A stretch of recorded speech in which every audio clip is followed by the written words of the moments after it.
mengulas tentang dua perjumpaan sulit. Perjumpaan sulit yang pertama ialah di antara YB Khairi Jamaluddin Syahril Hamdan yang telah mengadakan pertemuan dengan apa dia panggil muda ni, Saddiq Sigaraga. Dengan Saddiq Sigaraga selaku Presiden Parti Muda. Apa agaknya yang dibincangkan mungkin tak lepas nak masuk UMNO sedang mempertimbangkan untuk menyertai parti. Rasanya dah lama jugalah ditanya kawan kita ni kan, adakah kemungkinan selepas ini Khairi Jamaluddin dan Syahril Hamdan akan mengorak langkah untuk bersama-sama dengan Syed Saddiq di dalam satu barisan. Nampak gaya memang sesuai sangat. Keduanya, satu pertemuan diadakan di Kelantan lebih kurang jam 2.30 petang tadi. Tun Dr. Mahathir bergegas naik private jet waktu disediakan oleh Vincent Tan Berjaya Air, dan telah berjumpa dengan orang penting di negeri Kelantan. Rasa-rasanya macam proses melobi untuk menjadi calon di Kemaman tu nampak gayanya makin cerah. Macam mungkin Tun Dr. Mahathir dah tak boleh tahan tuan-tuan nak menunggu keputusan yang dibuat oleh YB Suhaimi daripada Langkawi. Lambat sangat agaknya. Ataupun dia lebih yakin untuk menang di Terengganu daripada menang di Langkawi. Nampak gayanya saudara macam-macam boleh berlaku dalam masa terdekat ini. Hari ini juga saya dihujani dengan pelbagai soalan berhubung dengan isu PTPTN, isu apa nama, isu Cabinet Reshuffle. Cabinet Reshuffle ni tanyalah Perdana Menteri kan. Tanya saya buat apa. Perdana Menteri pun tak ada masa nak mengulas Cabinet Reshuffle ni saudara. Tetapi tahulah orang-orang bukan nak kata orang politik ni, semua rakyat biasa pun semua sekali nak tahu tentang Cabinet Reshuffle ni. Tengoklah kejap lagi macam mana. Kalau mood saya ada, mungkinlah kita boleh cuit-cuit bagi pandangan kan. Okey, silakan kita mulakan dengan soalan di studio. Okey, itu ada satu pernyataan akhbar ni yang mengatakan yang calon pelangai ni Datuk Amiza ni bukan pengundi di Dun Pelangai tu. Boleh komen sikit? Dia kena faham nak jadi calon kita tak semestinya pengundi di situ. Okey. Contohnya saya ialah pengundi di Seri Gading. Pengundi di Dun Parit Raja Seri Gading. Tiba-tiba lepas pilihan raya 2018 ketika BN buat kali pertamanya kalah, Datuk Seri Zahid memberikan mandat kepada saya untuk menjadi calon di PRK yang pertama di Sungai Kandis. Saya bukan pengundi di Sungai Kandis, tapi diamanahkan untuk bertanding di Sungai Kandis kerana ialah masa tu semua masih lagi duduk dalam gua semua takut dengan Maha Firaun, Maha Zalim. Semua masih ingat Mahathir dah jadi Perdana Menteri kan. Semua tak berani nak lawan terang-terang. Masa tu kita bak kata orang tu kita memulakan gerakan untuk menentang Tun Dr. Mahathir. Maka nak lawan di tempat yang kalah 12,800, maka diletakkan kita bertanding di Sungai Kandis. Saya cuma perlu tukar alamat saya di IC. Itu je. Bukan tukar alamat mengundi. Tukar alamat mengundi, dia nak gazetkan semua makan masa. Bukan ni hari tukar kita terus jadi pengundi di situ. Tidak. Syarat dia untuk bertanding Dewan Undangan Negeri, orang tu mesti IC dia alamat di situ. IC dia mesti alamat di bukan negeri sama, bukan, mesti di Dun tersebut, mesti Dun tersebut. Saya masa tu tukar alamat saya ke rumah Ketua UMNO bahagian Kota Raja, Datuk KJ Jamaluddin. So tak ada masalah, tak ada masalah. Tapi Amiza ni, ini kawan saya jugalah. Dia memang anak Felda kat sana. Memanglah dia mengundi di Ketari, tapi dia anak Felda di situ, di dalam kawasan Pelangai tu. So tak jadi isu lah. Tak sepatutnya pun jadi isu. Tapi bila orang dah nak kalah ni, biasanya un ni, mereka akan jadikan apa benda yang dia boleh jadikan modal, mereka akan jadikan modal. Tapi dia tak pernah tanya pula kenapa Razi Jidin daripada Ketereh boleh bertanding di Putrajaya. Dia tak tanya pula macam mana Muhammad Faisal. Wan Muhammad Faisal tu budak mana tu? Dia Titi Wangsa kan? Boleh pula bertanding di Macang. Maceh. Boleh tak bertanding di Maceh. Walaupun dia kerja dia negara berhadapan dengan kegawatan ekonomi, dia suruh citak duit. Dia ingat zaman Jepun macam citak duit daun pisang agaknya. Bila kita berhadapan dengan COVID-19, dia suruh hapuskan semua sekali hutang-hutang B40. Siapa nak tanggung? Cakap semua pakai kepala lutut. Nak buat macam mana tuan-tuan? Dan ini kualiti wakil rakyat yang tuan-tuan pilih di negeri Kelantan. Okey. Rakyat sekarang ni Tok ramai yang mempertikaikan kerajaan kerana tidak meneruskan diskaun PTPTN itu. Mungkin Tok ada komen?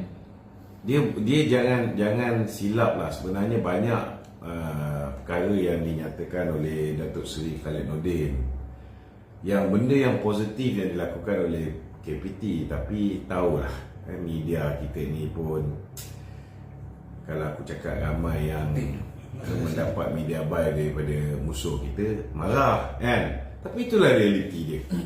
Contohnya kan, rata-rata ayat yang pengenalan yang digunakan oleh sok khabar ni, contohnya dia kata KPT tidak berhasrat meneruskan diskaun bayaran balik PTPTN bagi bajet 2024. Kalau dia orang ni ikut pelaporan yang betul, dia akan ikut macam mana Bernama tulis laporan yang dibuat oleh agensi berita nasional bernama. Bagaimanapun kita tengok tajuk dia pemberian diskaun PTPTN dalam belanjawan 2024 ditentukan oleh MOF. Sebenarnya mesej yang disampaikan oleh Datuk Seri Khalid Nordin ialah keputusan sama ada insentif diskaun bayaran balik pinjaman PTPTN akan diteruskan dalam bajet 2024 ataupun tidak, tertakluk kepada kelulusan Kementerian Kewangan. Bukannya kelulusan daripada KPT. Kena tahu belanjawan ini disediakan oleh satu bahagian belanjawan Kementerian Kewangan, dan ianya dihasilkan selepas sesi libat urus banyak pihak, banyak stakeholders, dan setelah mendapat pandangan daripada setiap kementerian. Jadi saya nak beritahu lah, jangan bimbang tentang diskaun PTPTN ni. Biasanya setahun akan ada sekali. Tak bolehlah sepanjang tahun tu ada diskaun. Contohnya lah kan, kita buat diskaun daripada 1 bulan sampai 2 bulan. 2 hari ni bayarlah saman polis. So benda tu akan berlaku juga. Contohnya macam tahun ni, kalau siapa yang bayar daripada bulan Mac sampai Mei, maka mereka akan dapat diskaun. Jadi diskaun itu biasanya dia akan ada. Cuma bukanlah diskaun sepanjang tahun. Government pun kadang-kadang kerajaan ni dia nak dapat collection extra. Salah satu caranya ialah dengan menggalakkan orang membayar pinjaman, membayar saman, membayar macam-macam jenis bayaran. So dia takkan buat promosi tu sepanjang tahun. Dia akan tetapkan mungkin 2 bulan. Siapa bayar dalam tempoh 2 bulan ni dapat diskaun. Contohnya macam PTPTN, kalau macam dulu apa yang kita buat ialah siapa bayar penuh dalam tempoh 2 bulan ni, maka dia dapat diskaun 20%. Contoh, siapa yang bayar separuh, lagi separuh, dia buat pembayaran secara beransur. Sebulan RM150 tetap, fix. Potongan gaji contohnya, maka dia dapat 15%. Macam tu. So biasanya setiap tahun memang akan ada masa di mana kita akan berikan diskaun. Ini keputusan hanya MOF buat. Sebab yang menyusun atur belanjawan kita, yang memikirkan berapa unjuran pendapatan kita untuk tahun ni, berapa unjuran perbelanjaan kita untuk tahun ni, ini semua kerja MOF. Tempat lama kerja saya lah. Okey. Okey tu. Zaid Ibrahim, dia menyifatkan Hidup lagi Zaid Ibrahim ni. Hidup. Dia menyifatkan UMNO ni tidak berusaha menuntut keadilan Datuk Seri Najib tu. Bila Zaid Ibrahim berperangai sedemikian rupa? Bila dia kalah bertanding MKT UMNO. Sebelum ni dia mengampu Datuk Najib bukan main lagi. Lepas tu dia mengampu Datuk Zahid bukan main lagi. Tapi bila dia kalah MKT UMNO, perangai dia berubah. Lebih kurang dengan kawan kita seorang lagi. Tak, jangan sebut lah. Jangan pening kepala fikirkan orang yang tak apa sihat dari segi minda. So bagi saya lah, biarlah dia nak melalak ke, dia nak terpekik ke, terlulung ke, kalau ada value tak apa. Bagi saya tak ada value. Kalau dia nak bertanding MKT UMNO pun tak lepas. Bukan masalah, salah tu salah parti. Bukan salah tu salah kepimpinan parti. Nak menang MKT UMNO ni mesti atas usaha sendiri. Kalau engkau tu dulu menteri, kau tu menteri tau, menteri zaman Mahathir, menteri di Jabatan Perdana Menteri menjaga hak ehwal undang-undang. Betul tak? Lepas tu melompat pergi ke sana, melompat pergi ke sini, melompat pergi ke DAP, pergi ke PKR. Lepas tu masuk balik UMNO. Sekarang balik UMNO. Kita hari sebelum pilihan raya 6 buah negeri, sokong Perikatan Nasional pula. So kalau pendirian tak tetap macam ni, susahlah. Pergi parti mana pun, ahli parti tu takkan ada keyakinan pada diri dia. Kita ni, kita kena tahu, dia orang kata UMNO tak buat apa-apa. Saya nak beritahu, urusan pengampunan diraja ni, kalau nak ikutkan, ini urusan ke bawah diri tuanku. Tapi apa yang Datuk Zahid buat? Kita buat perhimpunan solidariti untuk Datuk Seri Najib Tun Razak.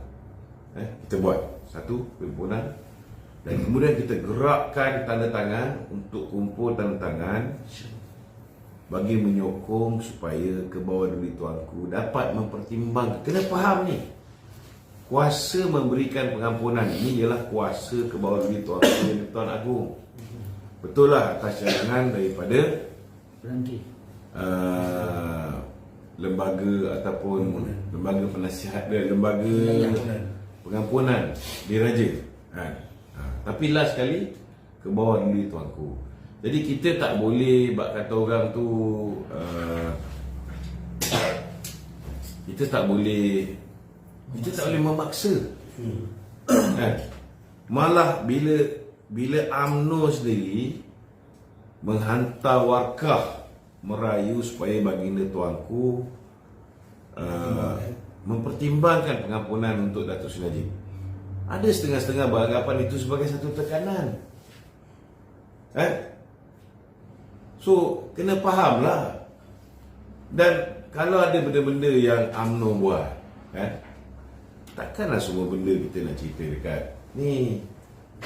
Kalau orang lain yang tak sekolah ni, lain cerita. takkanlah orang macam dia yang dah tentu-tentu pengamal undang-undang tidak faham apa benda yang boleh cakap dekat umum, dekat public, dekat media, apa benda yang kita buat kerja tu senyap-senyap. Cuba pakai otak sikit. He is a lawyer and ex-minister. Tak sepatutnya lah. Itu sebablah saya cakap terus terang, ini sebenarnya tak ada kena-mengena dengan apa UMNO buat dengan UMNO tak buat. Ini sebenarnya lahir daripada kekecewaan dia kerana ditolak sebagai ahli Majlis Kerja Tertinggi UMNO. Kalah teruk lah tu, bukan kalah sikit-sikit. So dia tak boleh salahkan orang UMNO, sebab orang UMNO tak yakin dengan dia. Padahal kepimpinan pun kita bagi slot untuk dia bercakap dan sebagainya, bagi dia airtime di media sosial kita. Kita dah tolong, tapi tak menang. Nak buat macam mana? Apa salahnya tak menang tapi still meneruskan sumbangan dia kepada parti? Tak perlu nak pergi menyokong Perikatan Nasional. Boleh. Tapi dia lupa yang Datuk Najib masuk ke penjara tu zaman PN dia lupa. Bukan nak cakap dia lupa. Sebenarnya yang bingai ni ramai. Yang bingai ni ramai. Orang yang membuat keputusan hari ni berjinak-jinak dengan puak-puak Mahathir, dengan puak-puak Muhyiddin, dengan puak-puak pro Perikatan Nasional yang dulunya UMNO.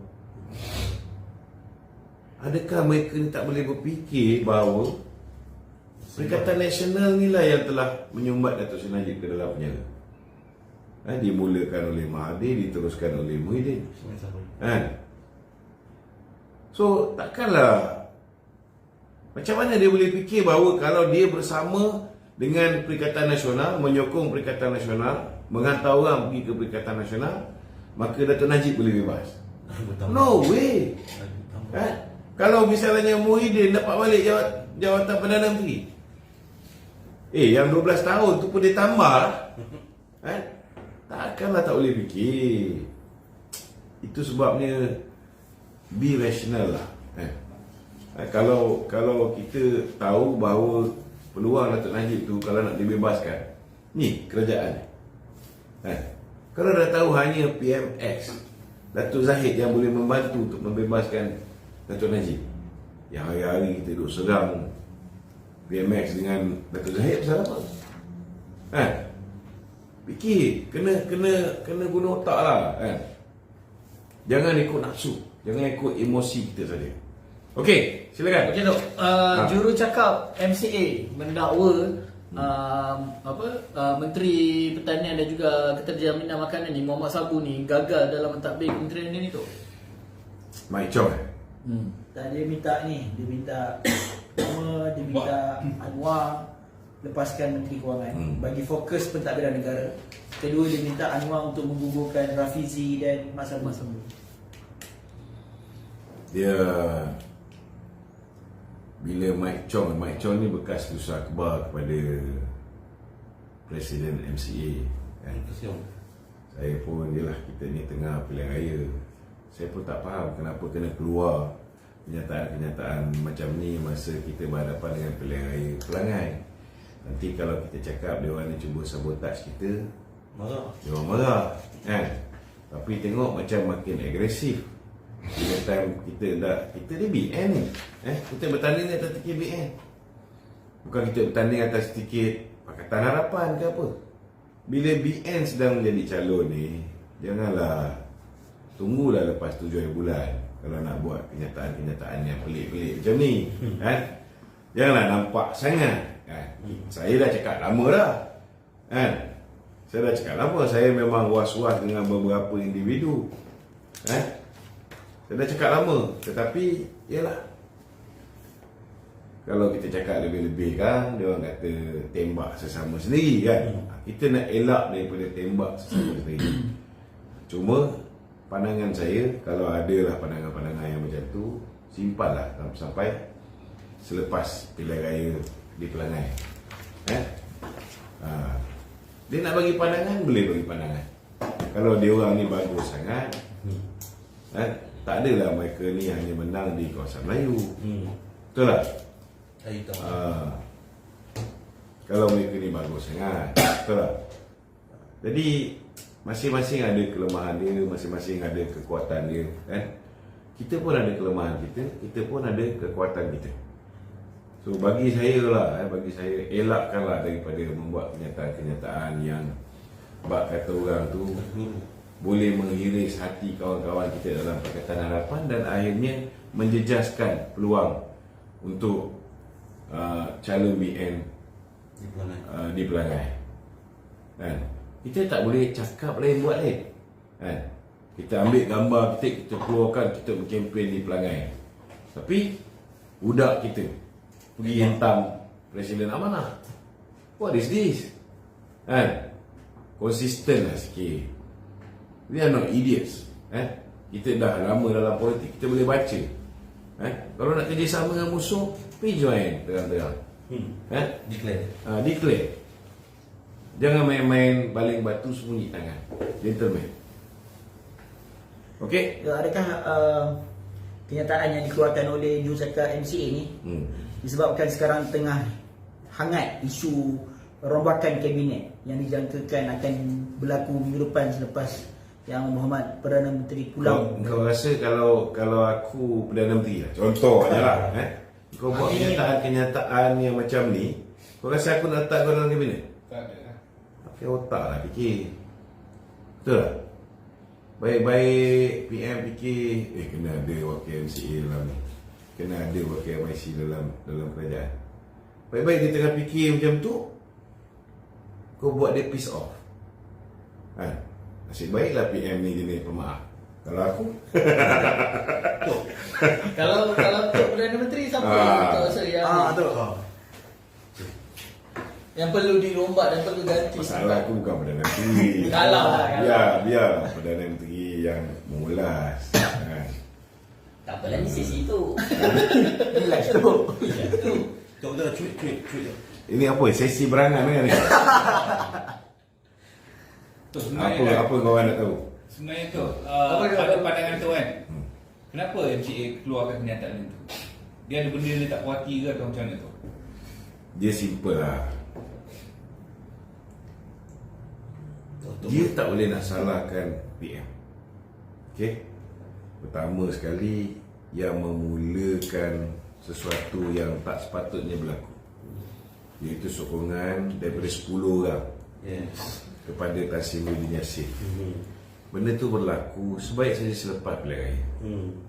So bila kita dah mulakan kesilapan, kita kena mengakui kesilapan kita. Kalau boleh minta maaf, minta maaf. Tok Zahid pun dah kata dia maafkan semua. So lepas tu bersamalah dengan kita sepenuhnya. Bukan bak kata orang tu bersama dengan pro. Mulut kata bersama, perbuatan ni tak bersama. Geng pro dia. Macam Syed Saddiq. At least Syed Saddiq last kali dia tunjukkan dia punya true colours. Betul tak? Last kali dia keluar. Jadi senang kita nak bak kata orang tu, kita nak decide dia ni dengan kita ataupun tidak. Kalau tidak, kita dalam satu kerajaan, macam mana?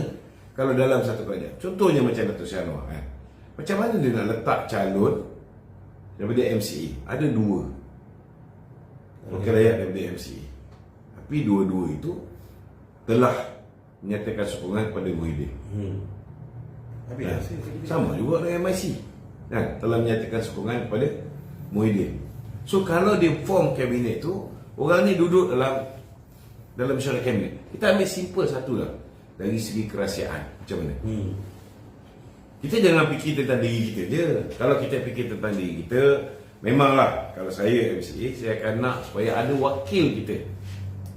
Kita dah bentuk kerajaan bersama kerajaan perpaduan, ada wakil kita. Actually sepatutnya MCA ke MIC ni 9 bulan yang mereka ada bersama dengan PMX ni, selepas kita dah lupakan peristiwa di awal ketika 10 orang ni memberikan sokongan kepada Muhyiddin. Kita dah lupakan benda tu.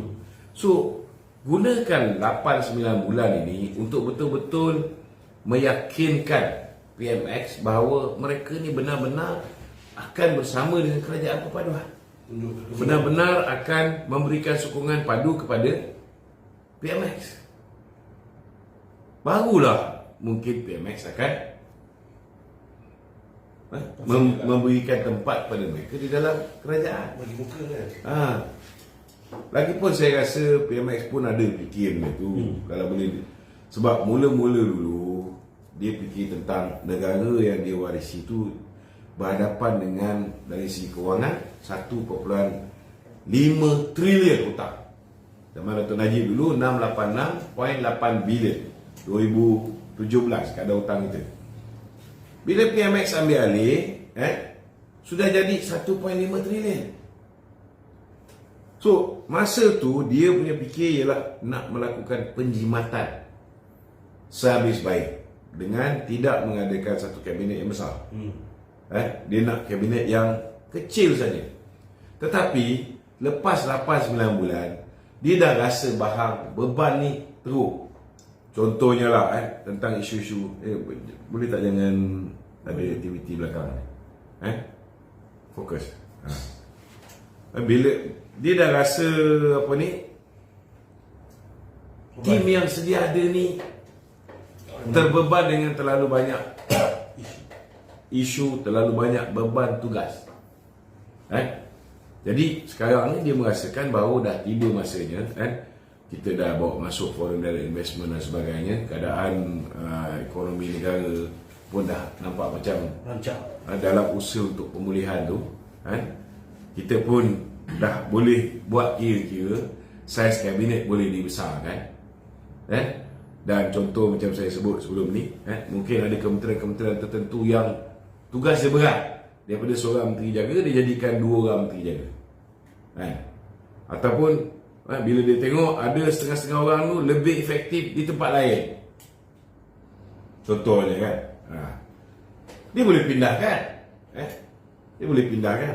Macam sekarang ni, apa yang Mike Chong cakap tu tak semuanya tak betul.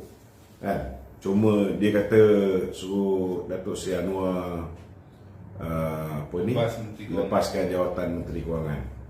Tak ada sebab pun Datuk Seri Anwar nak lepaskan jawatan Menteri Kewangan ikut kehendak Mike Chong ataupun ikut kehendak bos dia. Tetapi mungkin apa yang Datuk Seri Anwar boleh buat, sebab dia sekarang ni dia banyak keluar, kena bawa pelabur masuk ke dalam negara kita, pulihkan hubungan diplomatik kita dengan negara-negara yang sebelum ni kita ada masalah dan sebagainya. So fokus dia tu mungkin kalau dia duduk kat Kementerian Kewangan, banyak kerja yang mungkin tak berapa lancar kan. Jadi mungkin apa yang boleh Datuk Seri Anwar buat ialah mungkin dia boleh lantik seorang Menteri Kewangan kedua. Dia kekal situ sebagai Menteri Kewangan, tapi ada second finance minister. Sama ada dia nak upgrade Datuk Seri Ahmad Maslan sebagai Menteri Kewangan kedua ke, ataupun yalah macam dalam keadaan sekarang ni, dalam keadaan sekarang ni mungkin orang macam Tengku Zafrul, orang yang pernah duduk di Kementerian Kewangan dan bila diberikan tugas sebagai MITI pun nampak gayanya perform very well, mungkin dia boleh jadi Menteri Kewangan kedua. Tak mustahil kan, benda macam ni mungkin berlaku. Tak semestinya kena ikut semua apa yang Mike Chong cakap. Tok dengar MSC pun nak dapat jadi Menteri Kabinet ni, apa yang komen tu?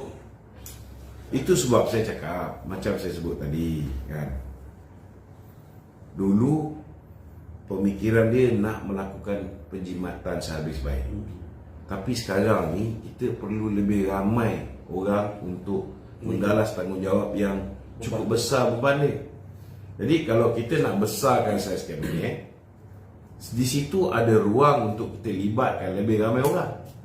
So bila ruang kita nak libatkan lebih ramai orang, dalam masa yang sama mungkin kita boleh letak satu daripada MIC, satu daripada MCA kan. Tapi yalah, tak perlulah dengan terus menerus menyerang kerajaan. Itu bukan satu strategi yang bagus untuk memastikan tempat dia selamat. Bukan macam tu cara dia.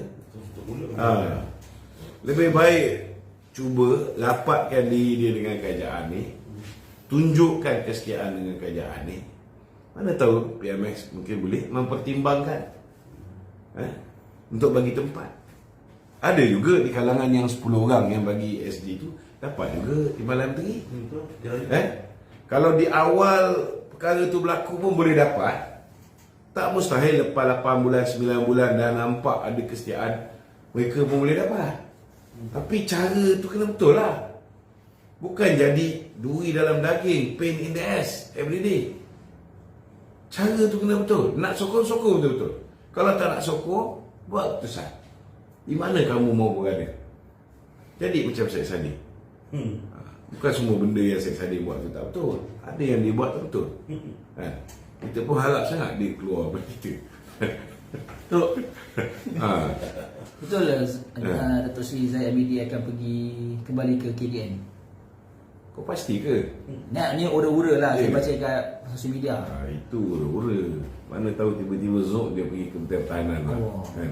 Tak ada apa yang mustahil dalam politik ni kan. Tapi tadi Tok cakap pasal boleh jadi Tengku Zafrul kembali ke Menteri Kewangan 2 ke apa kan, sebab atas perform dia sebagai Menteri MITI. Tapi kalau ikutkan, macam mana status dia sebagai senator? Sebab kalau ikutkan tahun ni dah genap 3 tahun dia menjadi senator. Tak betul. Tak betul, kau kena faham senator ni satu penggal 3 tahun. Okay. Bila Tengku Zafrul dia ambil menjadi Menteri Kewangan zaman Muhyiddin 2020 kan. Pilihan raya 2022. Pada ketika tu dia kena letak jawatan senator. Bila dia dah letak jawatan senator, lepas pilihan raya dia dilantik semula sebagai senator. Tapi bukan terus direct. So yang pertama tu dah habis. Walaupun tak cukup 3 tahun, habis. Dia letak jawatan tu, kalau dia baru 1 tahun, habis. 3 tahun tu dah habis.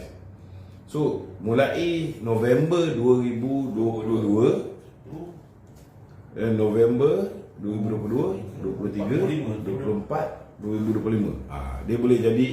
Dia boleh jadi senator, dia boleh jadi menteri sampai 2025 November. Tak ada masalah. Tok, soalan cukup mas Tok. Kedudukan Tok sebenarnya ada dapat ni. Kalau aku nak jadi agung terus. Tok, ada ura-ura mengatakan yang kepimpinan negeri ni bakal diangkat ke pusat. Tak mustahil. Tak mustahil. Sebab ni ura-ura kan. Ura-ura memang biasa dia. Ada yang kata YB Amin nak pergi pusat lah. Ada yang kata apa ni Datuk Seri Wan Roshdi akan pergi ke pusat lah. Ada yang kata Aminuddin Harun akan ke pusat lah. Semua je. Setakat ni belum dengar daripada Johor, Melaka nak ke pusat. Tak ada. Daripada Perak pun tak ada. Ada dengan KJ juga masuk. KJ nak masuk ni tidak mustahil. Tapi mengenali Datuk Seri Anwar ni, saya teliti Datuk Seri Anwar ni, dia cukup jaga hubungan dia dengan UMNO. So kalau bawa masuk KJ ni, maka hubungan Datuk Seri Anwar dengan Datuk Zahid mungkin ada masalah sikit lah. Jadi saya rasa tidak kot. Saya rasa. Tapi kalau Perdana Menteri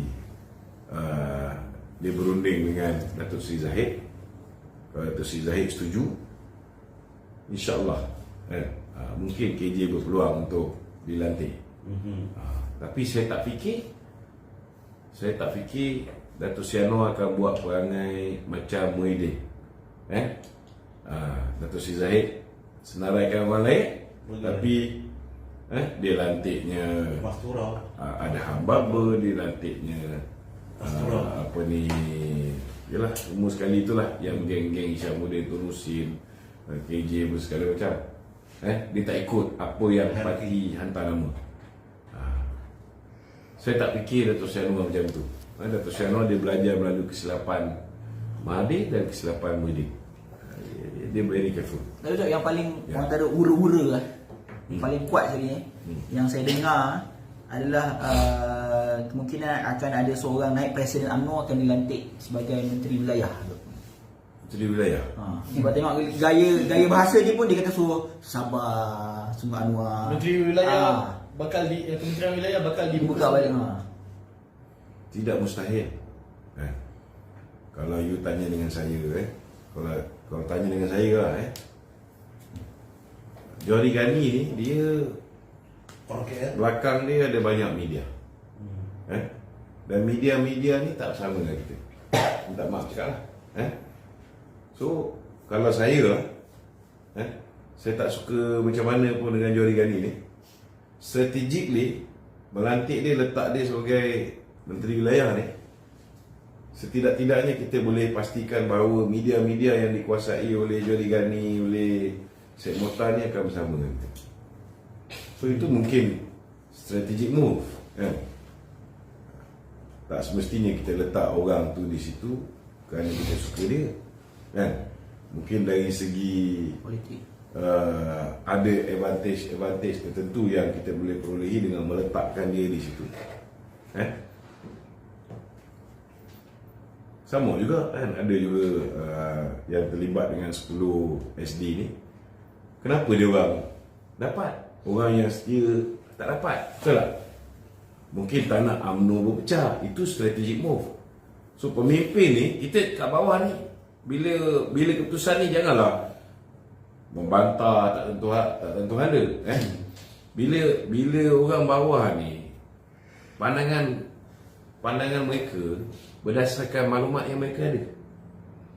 Bila TPM buat keputusan, maklumat yang mereka dapat ni daripada pelbagai peringkat, daripada pelbagai agensi, daripada pelbagai think tank, daripada pelbagai sumber-sumber maklumat.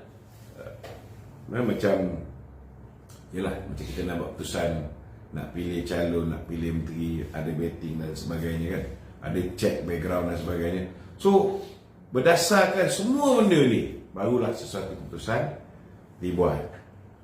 Memanglah bila umum je nanti Ada yang setuju, ada yang tak. ada yang setuju, ada yang tak. Tapi kena faham kalau nak kira naik presiden, kalau bagi saya kemungkinan besar juga orang macam, kalau katalah Dato' Zahid pindah kementerian, sebenarnya Kementerian Pembangunan Desa dan Wilayah ni satu kementerian yang sangat strategik. Kalau nak UMNO kekal mendapat sokongan orang Melayu, dipertanggungjawabkan bagi memastikan kita boleh jaga semua orang Melayu yang khususnya berada di luar bandar ni, naik presiden nombor 1 lah, kandidat yang paling cocok. Tapi kalau kandidat nombor 1 tu naik KK Didam ni, bagaimana pentadbiran di negeri Kedah? Kedah. Pahang ada banyak calon.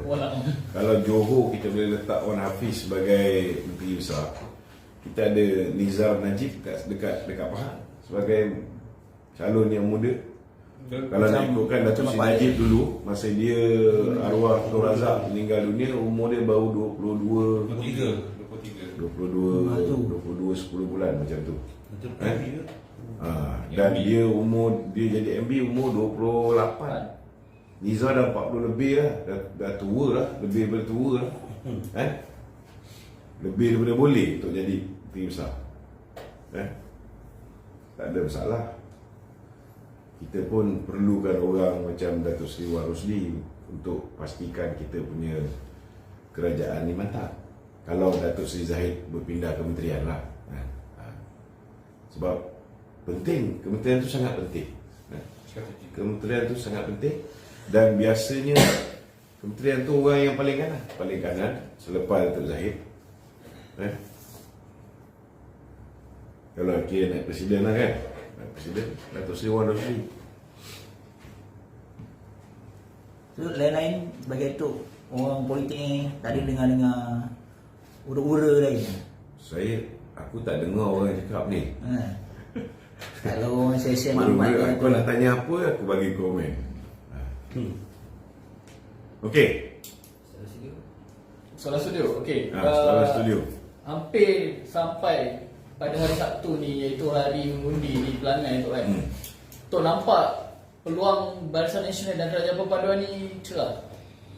Saya nampak peluang tu cerah kalau kita dapat turunkan 65% pengundi kita. Keluar mengundi. Peluang mengundi. Kalau bawah 65%, walaupun hari ini kita punya dari segi percentage, kita punya percentage ni boleh dikatakan 55-45. 55-45. 55-45 ni keadaan boleh berubah kalau orang kita tak keluar mengundi. So kena make sure pengundi-pengundi kita yang putih ni mesti bagi keluar. Kalau yang tak keluar tu pengundi hitam, tak apalah, biarlah dia hitam. Di rumah. Biarlah dia di rumah. Tapi pengundi putih ni apa jadi pun kita kena keluar. Saya yakin dengan kepimpinan Yang Amat Berhormat Datuk Seri Wan Rusdi, usaha untuk menawan Pelangai ni insya-Allah akan jadi realiti. Berapa majoriti ni kita tak boleh nak kata lah kan. Cuma kalau kita boleh keluarkan pengundi putih ramai, insya-Allah insya-Allah kita boleh buat kata orang tu boleh menang lah. Boleh menang. Bergaya tak bergaya tu Winning is mulu winning. kan. Kita kena pastikan seberapa ramai yang mungkin orang kita keluar mengundi, dan kita harap pengundi-pengundi bukan Melayu di Pelangai ni ada juga, ramai juga pastikan mereka ni yang rata-ratanya merupakan pengundi Pakatan Harapan. Kita tengok pun YB Mat Sabu pun bertungkus lumus untuk membantu memenangkan calon kita. Kita harap ianya mendatangkan hasil yang manis. Okey? Okey Tok. Ada daripada TikTok ke nak naik? TikTok tadi dia dah nak naik. Sekarang ni kita studio dulu lah. Studio dulu Okey. Silakan. Soalan lain. Keadaan mata wang kita sekarang ni Tok kan. Macam Hamzah cakap lah, PM kita ni PM part time lah, tak buat kerja dan sebagainya tu. Mungkin Tok ada nak ulas sikit pasal ni? Bagi saya bersyukur lah. Saya bersyukur kerana kita ada PMX sebagai Perdana Menteri. Kalau kita ada orang macam Hamzah, orang macam Muhyiddin jadi Perdana Menteri hari ini, rakyat akan ke bulu balik. Rakyat akan ke bulu. Memanglah ada setengah-setengah barang zaman dia memang murah. Contohnya petrol. Kena tahulah pasal apa murah. Kalau dah semua orang kalau lockdown duduk kat rumah, semua orang tak boleh bawa kereta, semua orang tak pakai petrol, memanglah harga petrol akan turun. Betul tak? Tapi hari ini alhamdulillah, walaupun kita mempunyai pelbagai pancaroba, Perdana Menteri kita bukan jenis takut. Walaupun kerengga ramai, banyak kerengga yang cuba menebuk atap menjatuhkan kerajaan ini, PM kita gentleman. You kata you ada enough number, okay? Kita buat undi percaya. Bukan dia benarkan orang buat undi tak percaya. Dia sendiri initiate supaya buat undi percaya. Bagi peluang pada PAS bersatu yang kata cukup jumlah. Bagi peluang untuk mereka ni, buktikan mereka ni betul-betul cukup jumlah. Last kali tak cukup jumlah juga. Malah 148 termasuk Sadiq Sigaraga pun memberikan sokongan kepada Datuk Seri Anwar. Sementara ni memanglah kurang 2/3, kurang 1 kursi. Besok lusa kalau kita dapat masjid tanah tu, insya-Allah. Yalah, saya menjangkakan masjid tanah ni peluang kita ada pilihan raya tu ada. Tapi bergantung kepada keputusan mahkamah lah. 27 Oktober. 27 Oktober ni. Kalau masjid tanah ni saya mempunyai keyakinan. Kalau di Terengganu ni bukan nak kata saya tak yakin, tapi saya nampak geng-geng bulan kat sana tu macam kau buat apa pun dia orang tak kisah.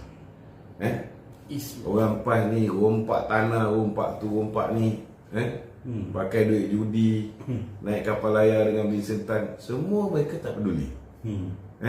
Dia orang tak peduli. Dia halalkan semua yang haram. Jadi bagi saya, untuk kawasan-kawasan tertentu yang dikuasai oleh PAS ini,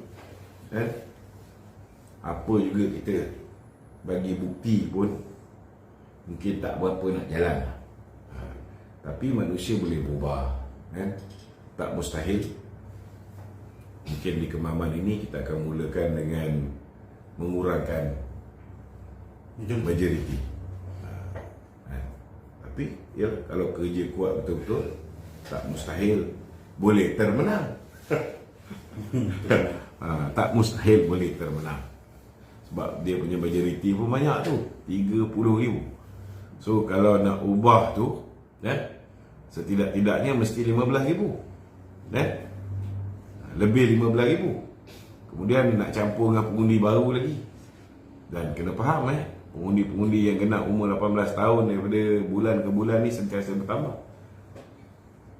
Okey? Kalau PRK Kemaman tu kan, Tok rasa apa, kemenangan yang bakal ni sama ada dia ni apa orang kata, macam mana dia kawan? Macam tak berbalik lah jika bertanding tu ke macam mana? Sebab itu sebab saya cakap sistem kita ni perlu dibetulkan. Undang-undang kita ni perlu dibetulkan. Kalau mahkamah memutuskan bahawa PAS telah memberikan rasuah kepada pengundi, sepatutnya calon PAS tu tak boleh bertanding balik. Keduanya, Parti Perikatan Nasional atau PAS yang menang tu tak boleh bertanding untuk setidak-tidaknya satu penggal. Kalau tidak, buat apa kita bawa dia orang ni ke mahkamah? Dan bila mahkamah dah putuskan memang wakil rakyat PAS daripada Kuala Terengganu dan Kemaman ini ialah perasuah, kenapa sehingga hari ini mereka ni tidak didakwa oleh pihak SPRM?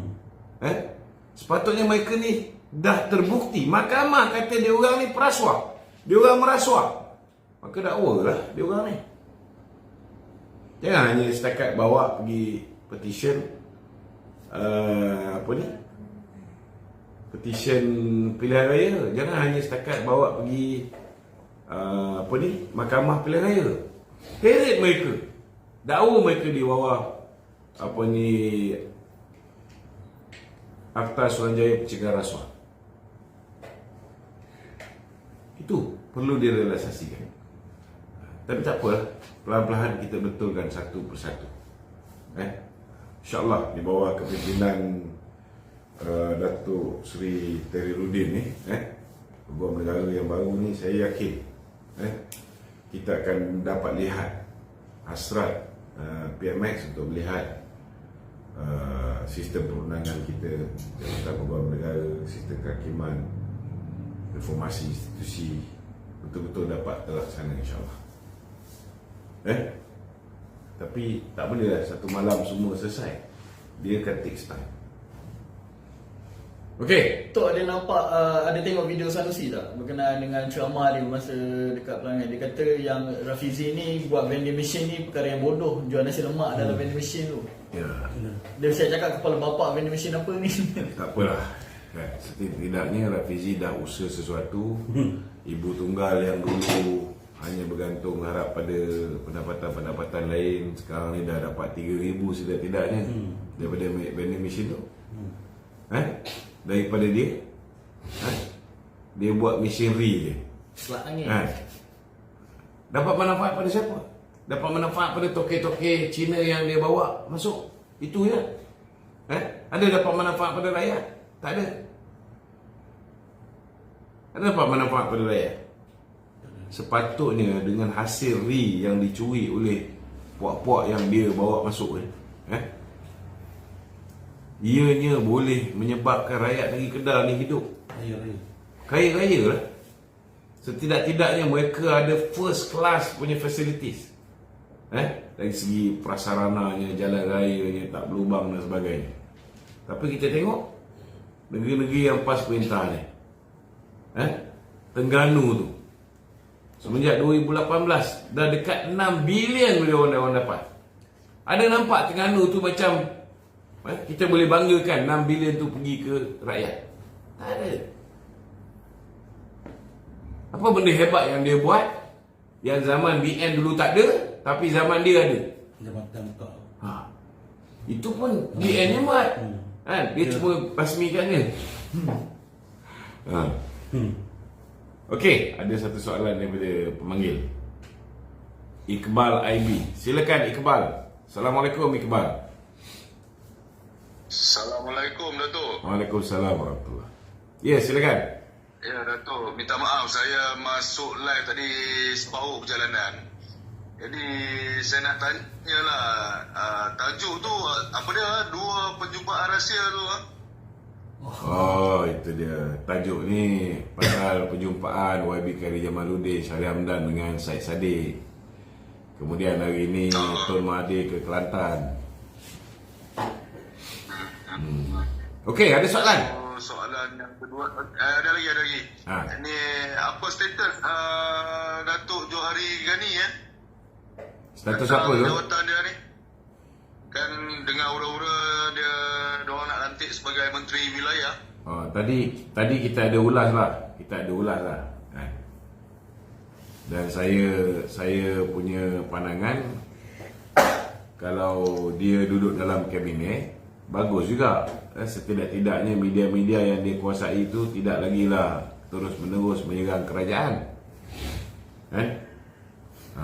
So takkanlah kalau Datuk Seri Johari dah berada dalam kabinet, media-media yang dia kuasai pun akan masih lagi menyerang kerajaan, termasuk menyerang dia kan.